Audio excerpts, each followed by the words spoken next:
Here we are. It's our last video for our slightly deranged .NET MAUI mapping application. Coming up, I get something wrong. Yes, really. That's a lot of work potentially down the drain. I'm full of praise for computer manufacturers. Damn it, Apple, this is the last straw. And, as usual, Mr. T steals the show. Yes, waggy tails time, I know. We're going to get our data onto the cloud. We're going to filter out data based on our location. And finally, we're going to allow the user to add a new poo bin into the cloud. I'm Chris. Welcome back to Coding with My Dogs.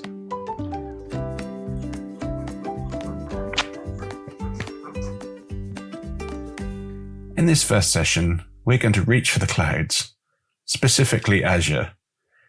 It's time to move our data to a central location. So we'll create a MongoDB Atlas resource using Azure.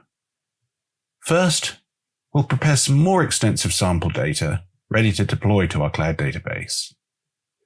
Then we'll create the cloud database itself and connect to it using Mongo Compass, and then use that to upload our sample data.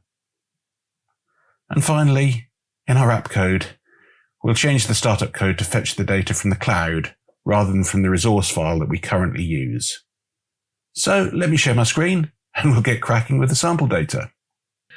Right, so what we've got here on the right-hand side, I'm building up this sampledata.txt file. And what we have in it at the moment are the coordinates that we previously added into our resource file for Hyde Park. Now on the left-hand side, you can see I've got Google Maps open and currently looking at Regent's Park. So we'll put in a couple of random locations from Regent's Park into here, and then maybe we'll add Hampstead Heath and Richmond Park. So we've got a few diverse parts of the London parks in here, and that will be useful for our demonstration later when we're showing how we want to restrict how many bin locations we get back based on where we currently are. So let's get started with this. I'm just clicking some random places. These probably aren't actual bin locations, but that will do for us. So if I right click on that, copy that long from there and paste, it's already in the format that we need. And we'll try and get maybe like 4 random locations from each park. Now what we'll do now, rather than you having to watch me doing it bit by bit, we'll speed up the video and we'll see what we've got at the end.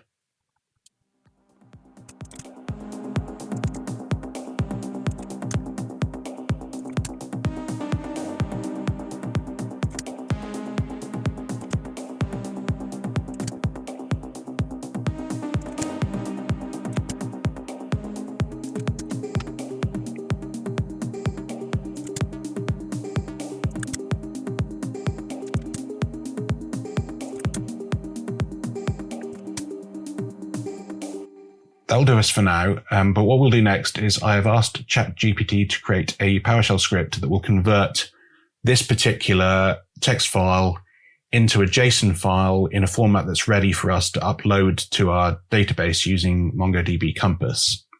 In that file, you'll see that it divides the bin locations into quadrants, and I'll get into what that's actually doing in a later session in this video. For the moment, you can just accept that this is just a way of partitioning the sets of bin locations geographically, and we'll look at how that works later. So let's go over to Visual Studio Code, and I'll show you the PowerShell script that we'll use. Okay, so it's going to look for a file called bins.txt and output a file called bins.ndjson. As I said, it's got some calculations for naming the quadrants based on where the bins themselves are. We'll look into that later. Then it's basically just going to go through all of the locations, and then finally it will create the JSON that we need for uploading to MongoDB Compass. So that's all good. Let's have a look in PowerShell now, and we can run that script. So we've got a bins.txt, and we've got our convert sample data. So let's do /convert sample data.ps1 and run that up. And it doesn't work. It doesn't work in many, many ways. So format specifier was invalid. Shouldn't it just be 02?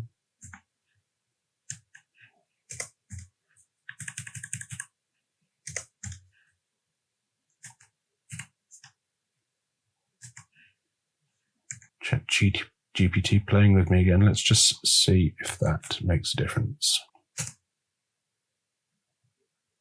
It certainly does. So let's have a look what we've got. And we've got bin locations, longitude, ID, and latitude, and then that comes within the quadrant. It's all back to front, but it's fine. So interesting, we've got a number of quadrants that have just one bin and some which have more than one. So that's excellent. That's going to do us quite nicely as an example. Right, so we've got that. Next up, we need to go into create our Mongo database instance. Let's get straight ahead and do that. So I've already created a MongoDB Atlas instance.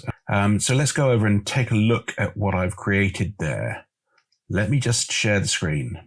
So I've gone back here to the getting started page that comes up with this. So it's cloud.mongodb.com. And obviously I'm just setting some information there about what we're actually doing. And we can see here that we've got our bin tracker database that has been created. This is just on the free tier. And it has information there for how to create a C# sample app. So we may come back to that in a second. It does have an option to load sample data here. I think what that means is that it loads its own set of different collections, which we could then use for demonstration purposes. So we don't really want to do that. And what I've already done is set up the connection string in MongoDB Compass. So if I switch over to that now, we can take a look and upload the sample data that we created in the previous section. So here we are in MongoDB Compass. You can see it's connected to my bin tracker database. So if I click on the plus option there, we can create a new database and a new collection. So let's call the database bin tracker and the collection name bin locations. Bin tracker with bin locations. It's not a time series. Let's just create the database. Fantastic. And what we can now do, hopefully, is if we go into add data,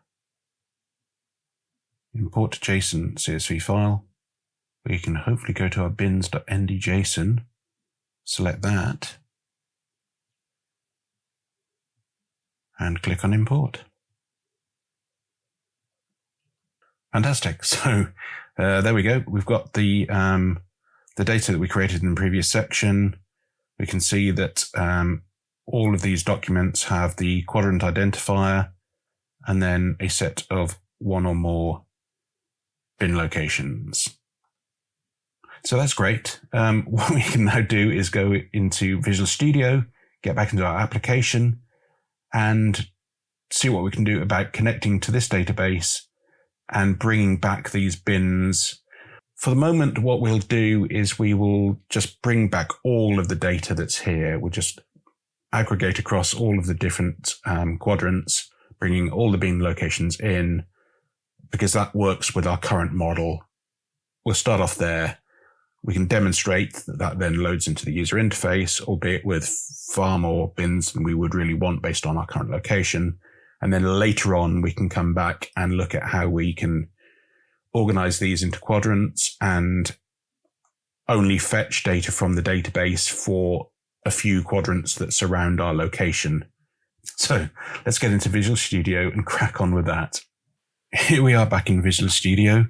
As you can see, I've done a bit of refactoring since the last episode just to tidy things up and continue what we started in terms of moving services and models across to this pubinfinder.core.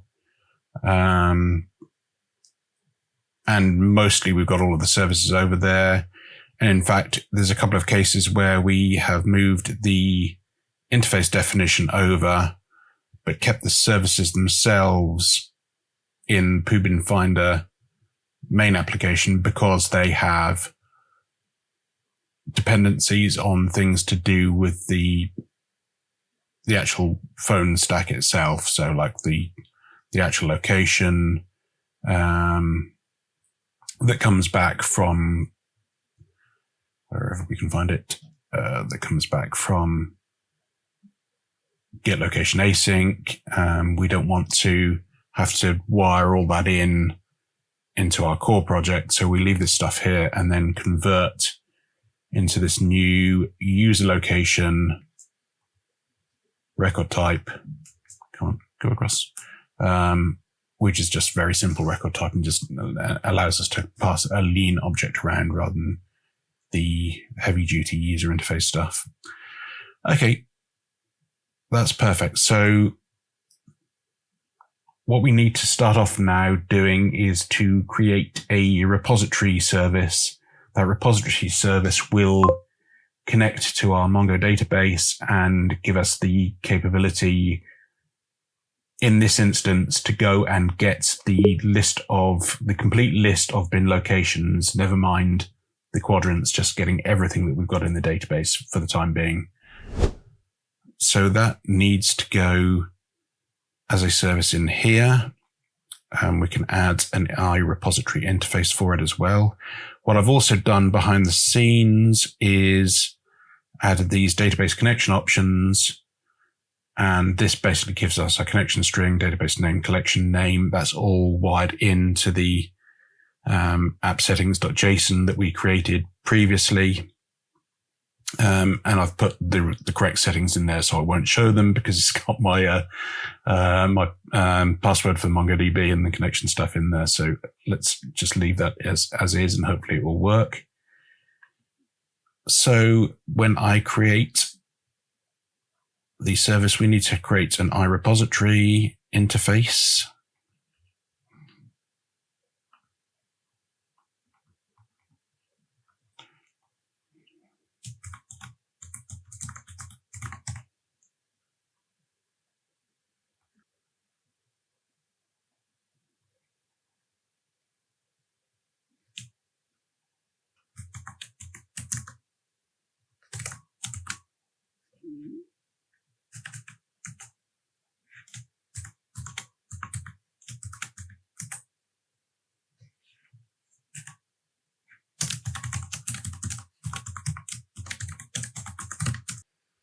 So let's add that as a getAllBinLocations method for the moment, and that will return an iRead-only list of our bin location model type, which has the ID, latitude, and longitude. That's fine. That's what we need. Let us then create our repository service itself. And we'll call this what it actually is, the MongoDB Atlas repository.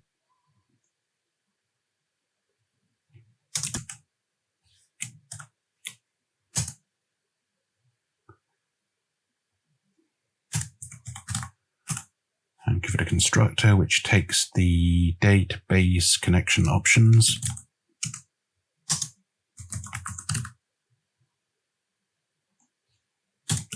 What I can do now is I'll look over to the MongoDB Atlas documentation. I think that gives us information about what we actually need to add into a .NET C# application in order to connect to our database. So let's take a look at that.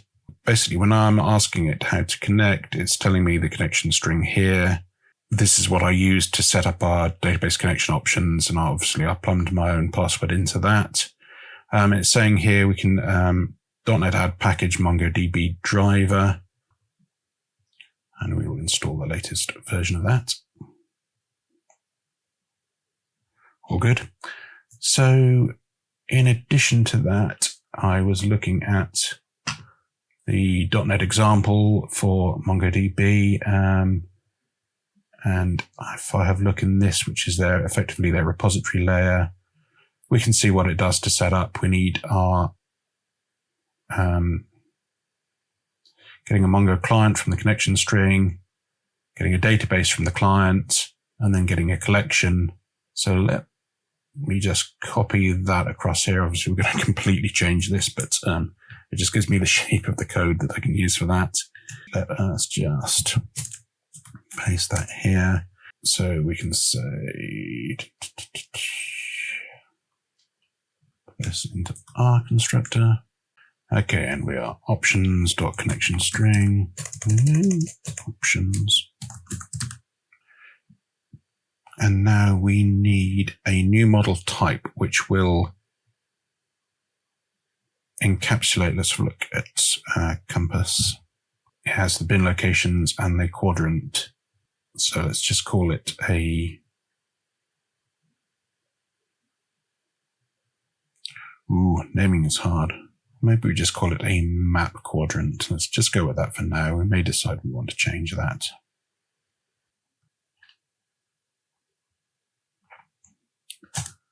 And then this has a list of bin locations and a quadrant.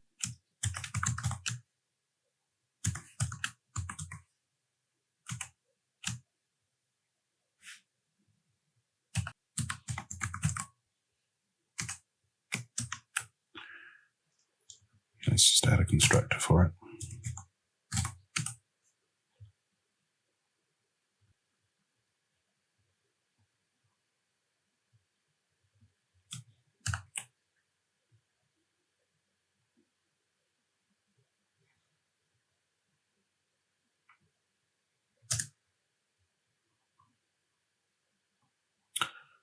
Okay, that's generative constructor, but my OCD, I want that to be the other way around because quadrant is the identifier and then it has a list of bin locations within it. That's fine. Okay, let's close that down. So here we go, and we've got a Mongo collection of map quadrant.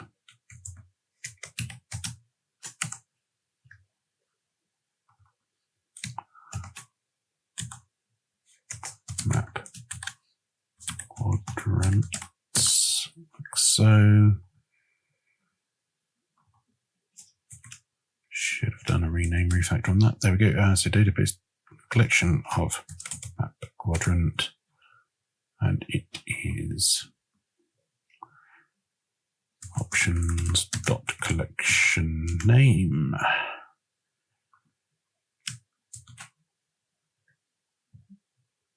We're slowly getting there. So let's now implement this method to go and flatten all of the quadrants are in the database and get the bin locations out of those and just return those as one big list.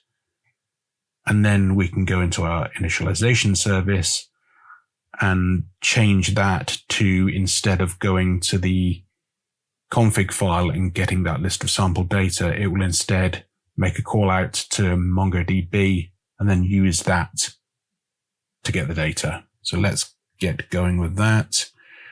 First off, here we want to say map quadrants dot. In fact, we want to do select many. Can we do that? Maybe we can do as queryable.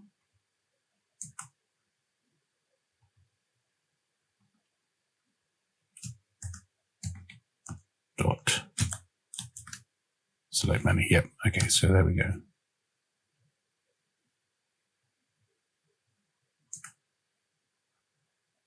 And that is what we want. It's guessed. So basically, we are flattening out a collection of collections into just the internal thing. So the list of bin locations is one big long list. And then we can just return that. Super. Fine. So as I said, we need to go to our data initialization service. What that currently does is it goes to file system and opens this sample data file and does the reading of that. We don't need any of that. We need to just get our set of bin locations, and then for our bin location service, and bin location service is basically our in-memory cache, which we may no longer need once we start to refactor this a bit. But just for the simplicity of this initial change, let's go in here and get rid of the majority of this method, and instead we'll call into our repository, get the list of bins, and then push those into the bin location service, and then everything else should hopefully, fingers crossed, work as we expect. So let's go into MAUI program.cs first, because we haven't actually wired in our new repository. We need to do that, and then we need to make sure that the repository itself can be injected into the data initialization service so they're in the correct order. So let us do that. The data initialization service is down here. It needs the bin location service. It will also need the repository. So let's put the repository in about there as well.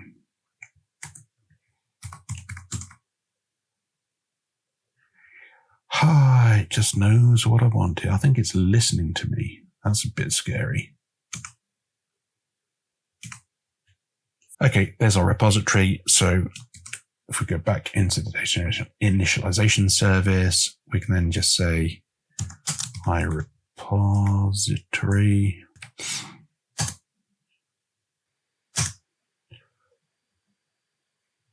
Get rid of all that code. Bin locations, repository, get all bin locations. Check that we build. Yeah, should we be async on this? Let's have a look. It's a good point. Why is that not?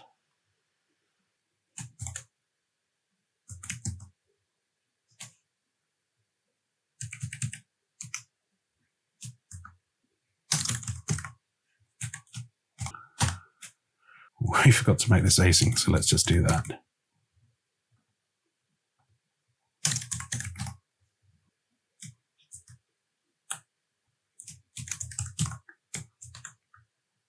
Back into data initialization service, and we are saying bin locations equals await repository get all bin locations async. Much better. Okay. I don't know how I forgot that, but that's done. So let's just double check once again. We should build. We do build. Let us go across here then. We can see, stick a breakpoint here, and we'll just double check each step of the initialization of our repository, make sure that it does connect correctly. So let's give that a run. Fingers crossed.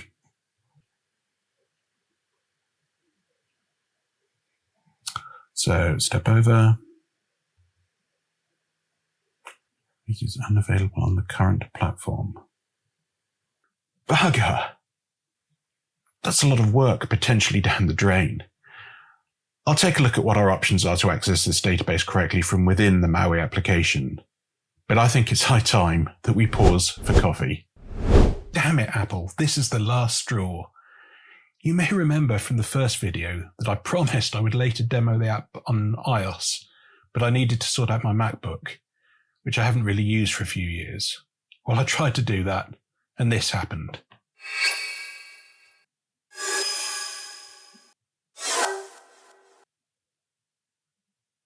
I'm sure they have wonderful reasons for this, but at the end of the day, I have this very lightly used laptop, which admittedly is 12 years old, paid for, and owned by me, not rented from Apple, which someone else has decided that I can no longer use.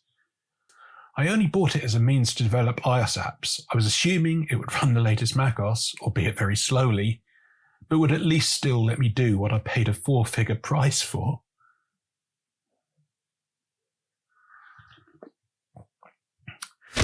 I've been watching other manufacturers head down this slippery slope, introducing cloud features which are often of very little value to the consumer, but mean that their product can only be fully utilized when there is an internet connection and for as long as that company decide to keep allowing their older products to connect, or until they go out of business. If you're one of those manufacturers, here's a little nugget from me.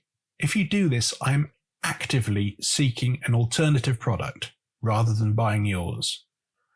Don't get me started on car manufacturers who want to install optional extras for free on your new car, but only available to you if you subscribe to use it. If not, you're paying extra for fuel to lug around these inert lumps of metal and electronics that provide no value to you at all. That's a hard no from me. So, I'm sorry, but it looks like we won't be demoing the Poobin Tracker app on iOS, and this deliberately bricked MacBook will likely be my last Apple computer. As always, please like, comment, subscribe. It's still very early days for me, and I appreciate any feedback. Right, what I've done is I've created a small function app similar to what I mentioned we could create in the last episode. This is running in Azure. All it actually does is act as a stub between the Mongo database and our MAUI application. At the moment, it's just reproducing the call to get all bin locations that we were working on. I didn't really intend this series of videos to be looking at things like, getting deep into the cloud. So I'm going to skim through what we've got here. In a future video, I think I'll be delving much more deeply into developing with something like Azure. Obviously, if anyone wanted to see a bit more detail, then just leave a comment and let me know, and I can always reprioritize those videos to come a little bit earlier. So let me share the screen and I'll show you what we've got. So basically, I've added this poobinfinder.funcs. It's a function app, and it's got its own DTOs for the quadrants and bin location data. And the main aspect of it is here.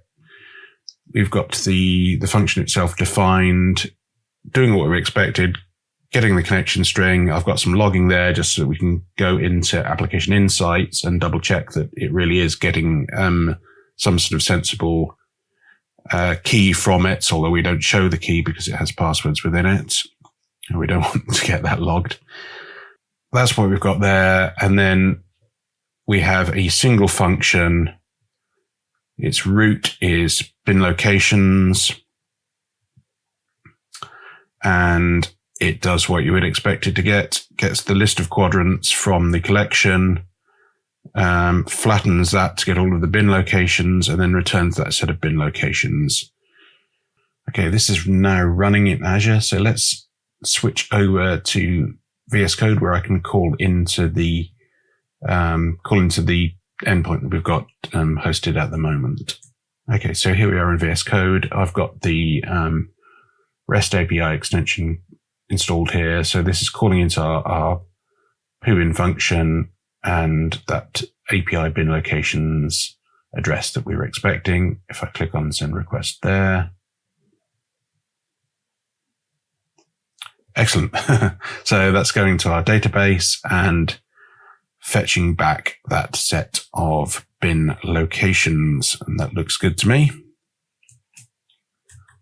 So that's great. A little bit of wasted effort, but at least we can sort of reuse pretty much the same parts of the API. But obviously what we now need to do is to go back into the code, replace our repository instead with a API call, just as we did to get the root back from the Open Root service. That will call into this service, get a list of bin locations and set it up that way. So let's get back into Visual Studio and we'll take a look at implementing that. So what I think we can do here in our previous repository, obviously it's not MongoDB Atlas repository, but we can keep the iRepository as it is. I think that's fair enough. So let us rename this Azure Function API Service.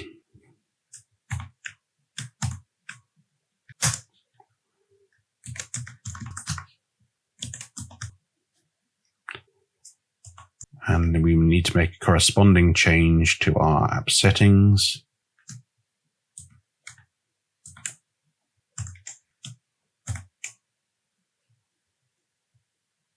And that should do us for that.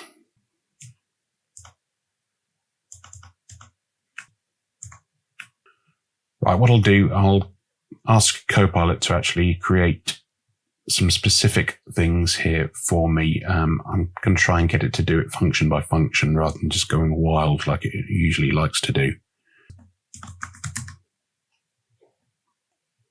So I'm telling it, please update only the constructor in only Azure Function App Service. I want to create an HTTP client that can be reused in the singleton and set it to have the base path provided in the options. So that looks good. Telling it to be very focused with what I want. So let's create that there. So we've got the HTTP client running. And then within get all bin locations, I remember one change we need to make.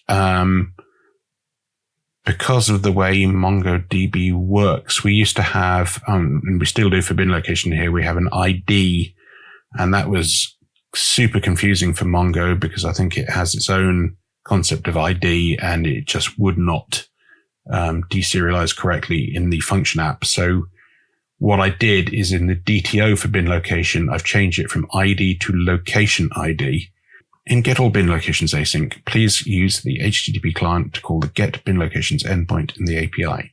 This returns a JSON array that should deserialize into an array of bin locations.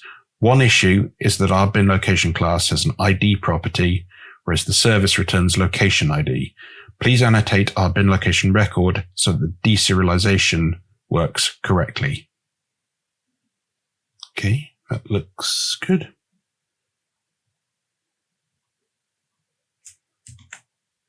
So annotating it with JSON property name for the location ID. And then if we look at the changes it needs to make here, it will call the bin locations endpoint, ensure that it's success, blow up if not, read and deserialize the content. And if nothing comes back, it returns an empty array. Looking good to me. Okay, so technically that should work. Let's have a look in our Solution Explorer. So, in fact, we want to look here. Where are we calling into this from? The data initialization service. That calls get all bin locations async, and then it will add the bins. So theoretically, this should now work. Let's give it a try. The tension is palpable.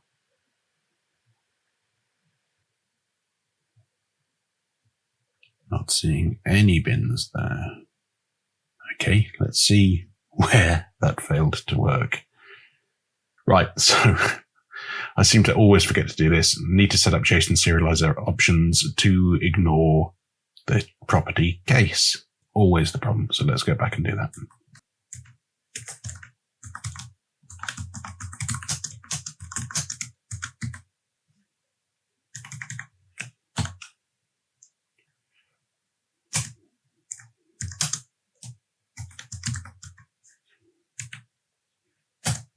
Super confident. Let's run this up and see what we get. Fantastic. Right. Let's have a look around here. So the original bin locations where we would expect to see them.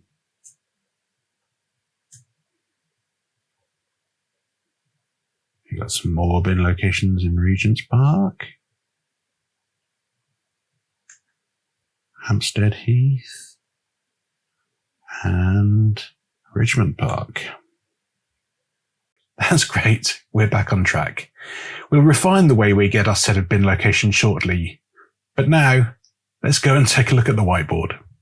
Okay, Mr. T, you're probably just going to sleep all the way through this, so I'll get on with it anyway.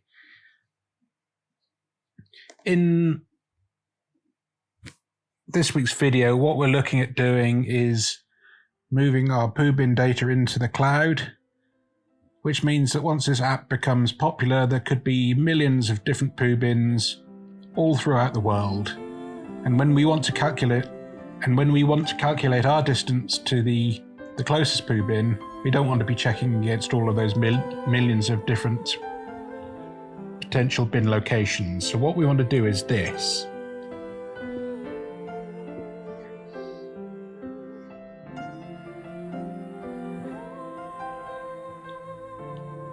We're dividing all of the coordinates up into these quadrants.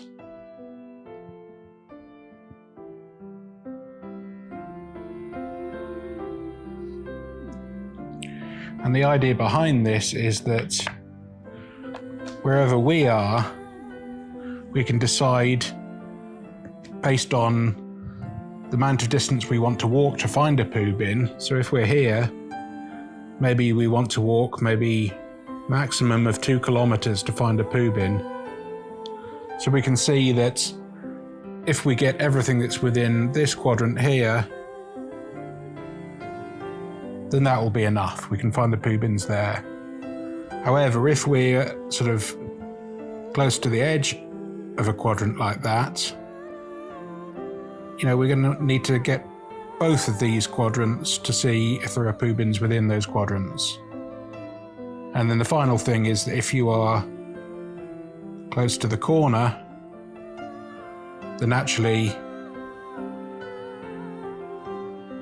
you want to bring back all 4 of these quadrants just to be certain there might be a poo bin right here, and we don't want to miss that one. It might be the closest.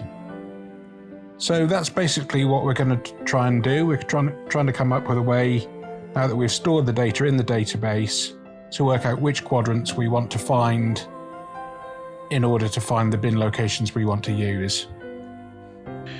Well, little guy, you slept through all of that. So let's get back to the desk and see what we can do. So we made a quick change to our service. I've added an API key requirement for the function apps. And also we've added a new function that enables us to get just the quadrant. So let me share the screen and we'll take a look at that. So here we are back in our solution. If I run this up now, we'll get an unauthorized error because we do not have the code added to the call into the Azure functions. So I need to make a change here into the function API service. I've already updated Azure function options to include the API key, and obviously I've added that into app settings. What we need to do on each call, it needs to add a query parameter, the code and the API key. So I guess the simplest thing we can do at the moment is to just make a change to this get async. So if we say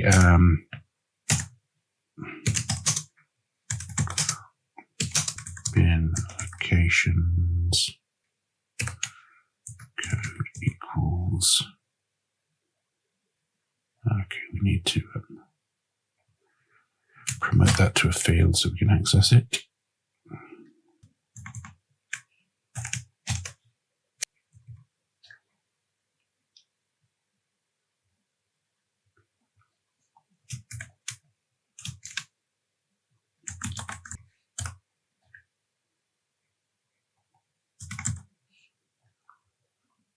And that should do what we want. Let us try running that. Hopefully that will work.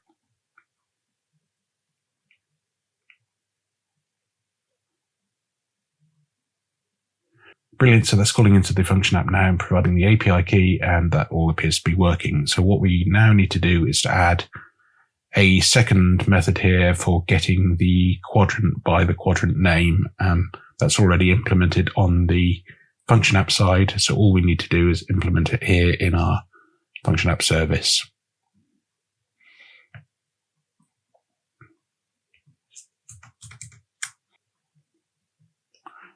Call that get quadrant async. So that returns a map quadrant.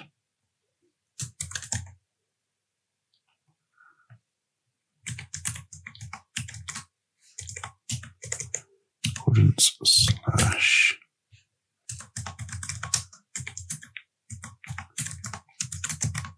so taking a quadrant name as a parameter, it's quadrants slash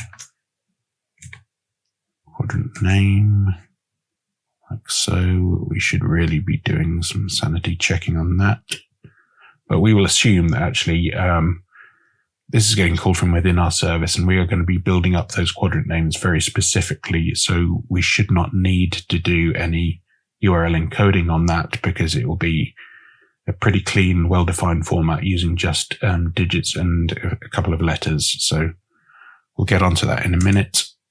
So it's still a get async. So we're deserializing to map quadrant. So that is a quadrant. And it should not be null.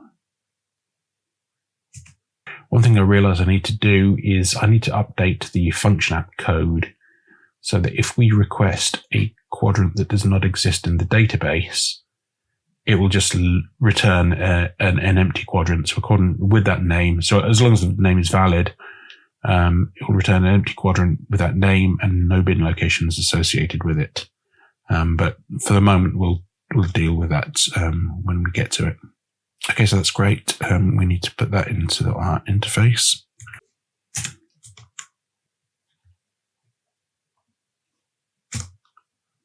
Right, so what we need to do now is to come up with some utility functions that allow us to determine the correct quadrant name to use based on a lat-long location.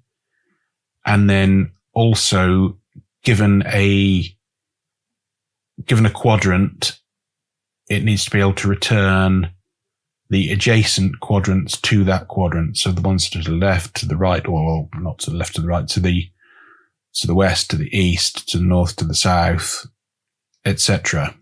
And that will enable us to do what we later need to do, where we have our current location, to be able to get the quadrant for that location. And if we are close to the boundary, north, south, east, west, to get adjacent quadrants. And if we're in one of the corners, to get all of the adjacent quadrants. So effectively, the most quadrants we would ever need to seek for a given location would be 4. And that's when we are close to the corner of our current quadrant. So we'll get the ones adjacent that way, and then that way. So let's create a utility class that we can use for that. And this is actually quite interesting because it's an ideal candidate for actual test-driven development, because we know the results that we want to get out of this. So we can create our utility class, we can create our unit tests, and then start creating the test cases for what we expect to see. So here's our location. This is the quadrant name we expect, etc. So great. Let's crack on with that. I'll share the screen again. So let us create a new folder for that.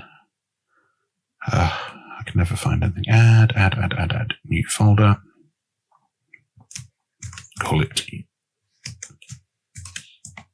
utils. Quadrant calculations can be a public static class. And let us say,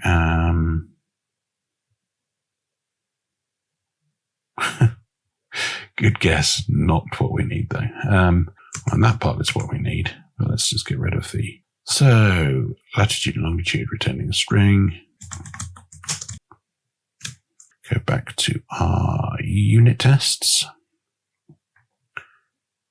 Add a directory for utils. Quadrant calculations tests.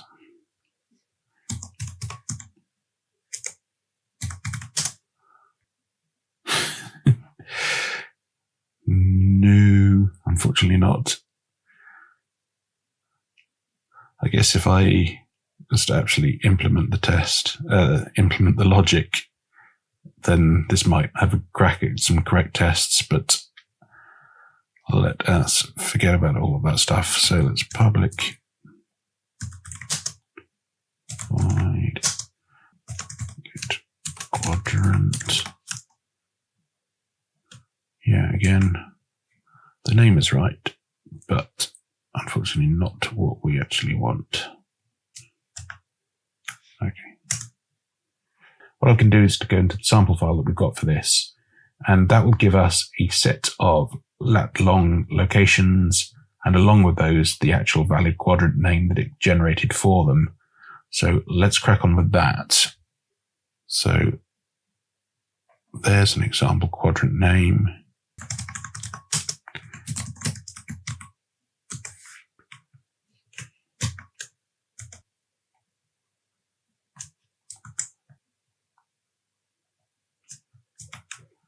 So latitude, longitude, and that's our expected quadrant. We check our result and assert.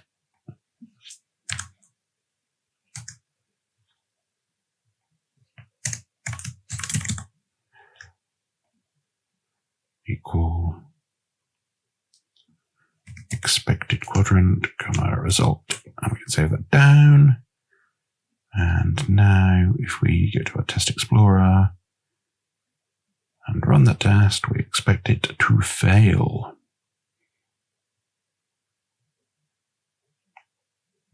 And it does fail, so that's great.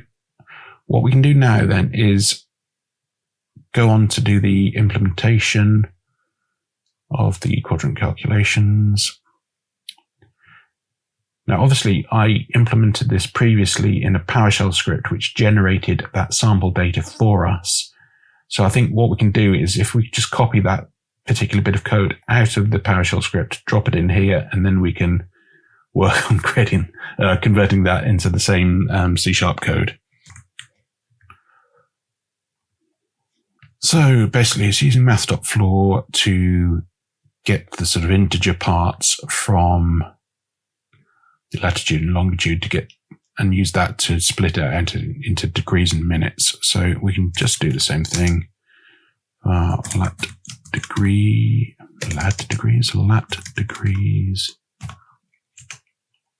Is it reading that code for us? It is reading that code for us.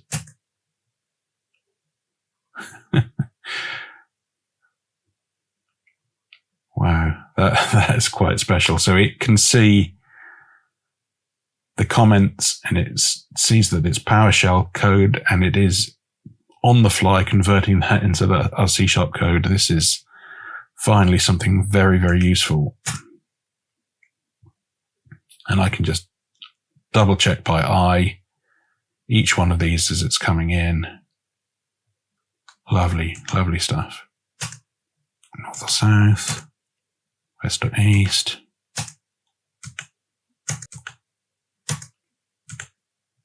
Wow. Okay. I mean, it looks visually the same to me. I will delete that comment, save that down, and let's see if the test passes. It doesn't. Okay. What's the problem there? 0. Why is that different? What is going on there, actually? This doesn't look right, does it? Good boys. Go in your bed, then. Go in your bed.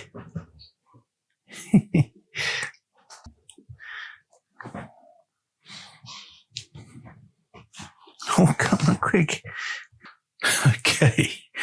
I'm here with Captain Scrunch, and we'll try to sort out that issue that we were looking at earlier. So let's get back into Visual Studio and we'll see what we can find.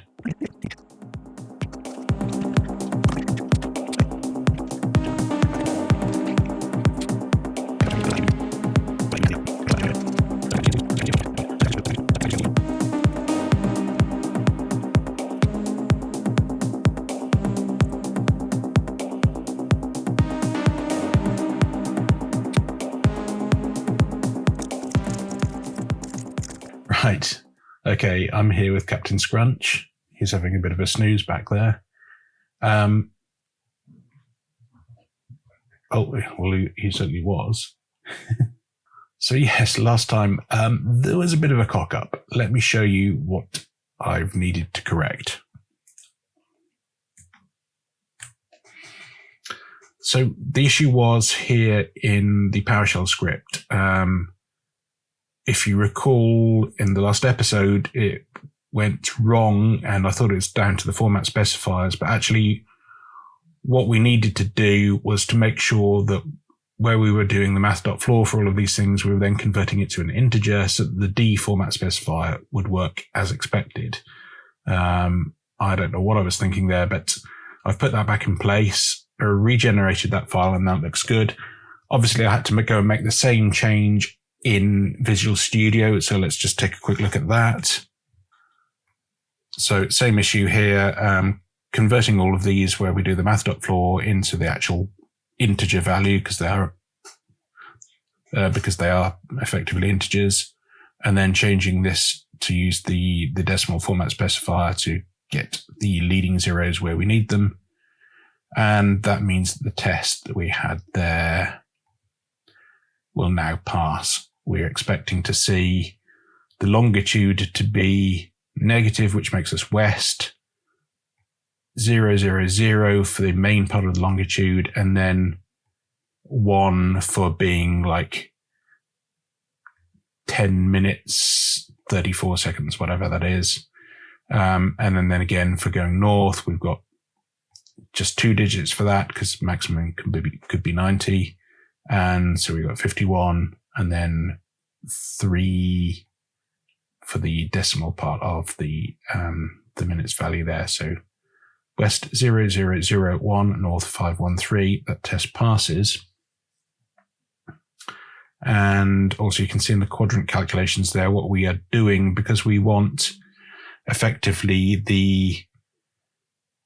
just that first leading decimal for the minutes part. Instead of multiplying by 60 to get the minutes, we just multiply by 6, and that just brings in that 1 decimal, and then everything else gets chopped off by the math.floor. So that works. That gives us what we expect. So, okay, what we need to do then in this session, obviously we've got the parsing of the quadrant string working correctly. Now we need to be able to deal with the fact that given one quadrant, we can work out which is the name of the quadrant to the north of it, or to the south of it, to the west and to the east. And it has to bear in mind certain constraints that obviously, if we went as far as 90 degrees north, everything gets a bit strange anyway, because everything converges to the single point. So what's north of 90 degrees north? Do we start going south again? And to be honest, we don't want to deal with that anyway, because this whole system wouldn't work that far north. So we won't be dealing with any poo bins that are on the North Pole or the South Pole. Sorry guys, if you're there and you're looking for a poo bin, you're on your own. This isn't going to help you. So what we can do then is just say, for simplicity, let's say we can only go, say 80 degrees north or 80 degrees south. And if you get to that point and ask for what's north of 80 degrees north, we'll just return a null value.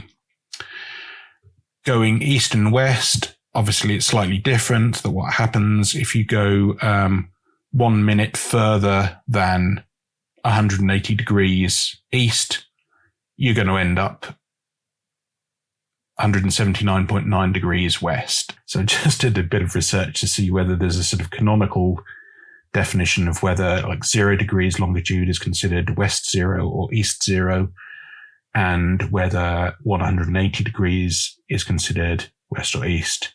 And it seems like there's no real consensus on it, so we can pretty much make it up as we go along. So I think what we'll do is that we'll consider 0 to be east 0 and 180 to be west 180. And then if you go 1 degree more, then obviously you're starting to go negative on the other side. So let's see what we can do to implement that.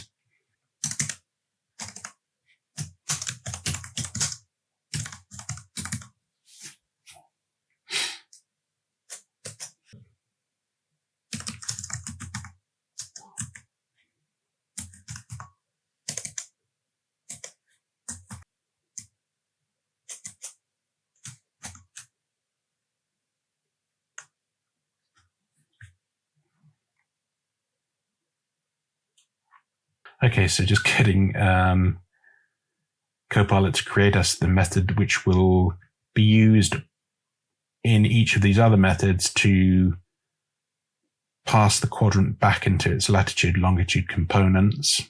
What's happening here? What's happening here? What's happening here? Well, Captain Scrunch, I don't know what's going on. You're assisting with the coding or what?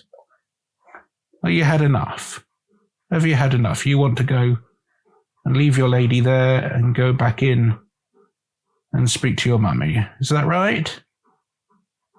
Okay then, come on.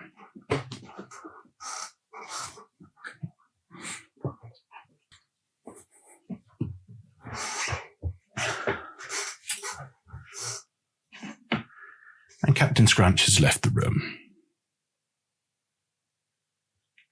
Okay, so we are making sure that the string has to be 10 characters long, getting the lat code and long codes like that, getting substrings,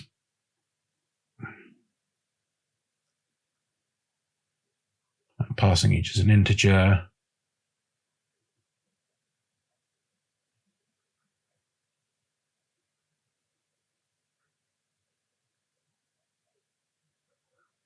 Minute divided by 60, is that correct? I think that's incorrect. I think it needs to be divided by 6, but we'll write a test for that and prove it. And then just using that code to determine when we need to make the sign negative for them. So that's okay. Let's make that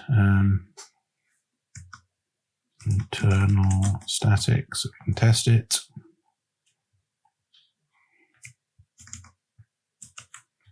Go back to our tests and we will check what we are expecting to get. Let us just copy and paste that one.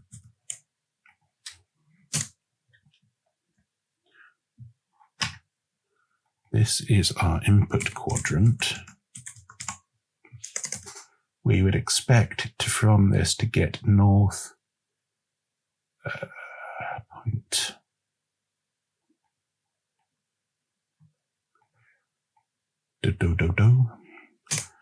and 0.16 recurring.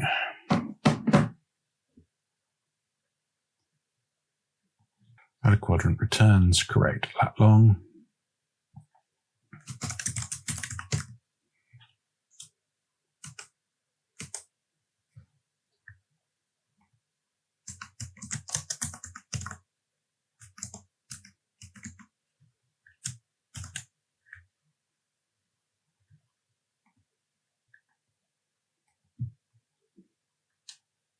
Build errors, okay. I delete a semicolon. Oh, okay, it's managed to delete that. Closing brace, lovely.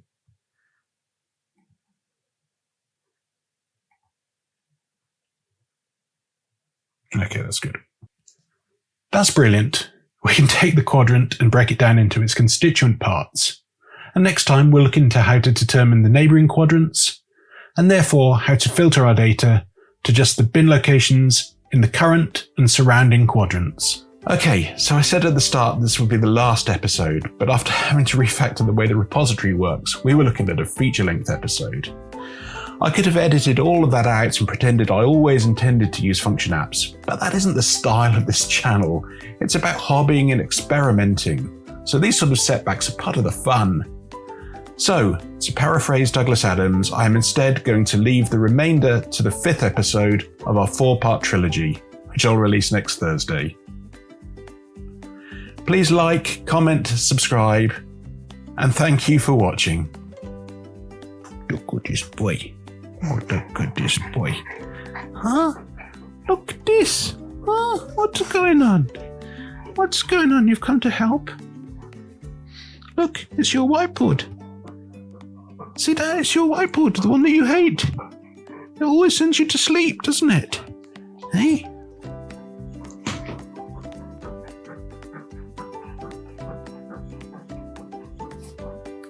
Oh, Mr. Good guy, huh?